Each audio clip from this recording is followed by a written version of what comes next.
Mana bu. Bizni chiroyimiz, bizni tashqi ko'rinishimizga Alloh taolo qaramas. Demoqchimizki, qalb go'zal bo'lsin. Soqolimiz bo'lmasa ham qalbimiz go'zal bo'lsa, inshaalloh jannatga kalitini qo'yaveramiz. Agar mo'min bo'lsangiz Allohga va uning rasuliga itoat qiling. Payg'ambarimiz sollallohu alayhi vasallamning uylarini ularni zoya qilmanglar degan ko'rsatmalardan shuni anglashimiz mumkinki, demak, buyurilgan farzlarni ado etishimiz bizlarning dunyoyimiz farovonligi va oxiratimizning obodligi uchun juda ham muhimdir. Alloh taoloning farzlarini qilishligimiz. Masalan, namozning naqadar muhim farz ekani hammaga ma'lum. Payg'ambar alayhisalom namoz mo'minning merojidir degan. Namoz mo'minning meroji deganlar. Ya'ni bandaning Robbisi bilan eng yaqin aloqa qilish holati namozda bo'ladi. U ham bo'lsa sajda holatida bo'ladi. Bandaning Alloh taologa eng yaqin holati namozda va sajda holatida bo'ladi.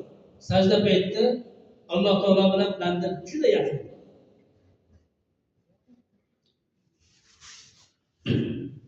Shunday ekan mo'min banda bu ibodatga aslo e'tiborsiz bo'lmasligi lozim. 5 mahal ibodatga. Roza ibodati ham shunday. Musulmon bandani ixlosga, taqvoga, husn-xulqqa o'rgatadigan muhim farz amaldir. Bu roza Alloh taolaning buyrug'i. Namoz qanday farz bo'lsa, roza ham shunday farz. Qolaversa Allohga eng mahbub amal ham aynan roza ibodatidir. Zakot amalining fazilati haqida ham ko'plab oyat va hadislar bayon etilgan. Zakot hammaga emas, puli bor insonga farz bo'ladi. Mol hisob ketsa, Ramazon oyida o'tilmasdan hisob ketma berib olish kerak. Faqirlarda mulki, faqirlarda haqqi bo'ladi. Hattoki inson o'lim vaqti yaqinlashgan zakot va sadaqalarning savobi naqadar ulug' ekanini bilib yanada ko'proq ihsonlar, ko'proq zakotlar, ko'proq xayrotlar qilishni ishtiyoqda bo'lib qoladi. Agar qalbda ozgincha zarracha bo'lsa-da, iymon bo'lsa, o'lim holatida, g'alg'ala holatida. Xudo tabolak va taolo وأنفقوا مما رزقناكم من قبل أن يأتي أحدكم الموت فيقول ربي لولا أخرتني إلى أجل قريب فأصدق وأكون من الصالحين. الله تعالى aytayapti, Munofiqun surasida 10-oyatda.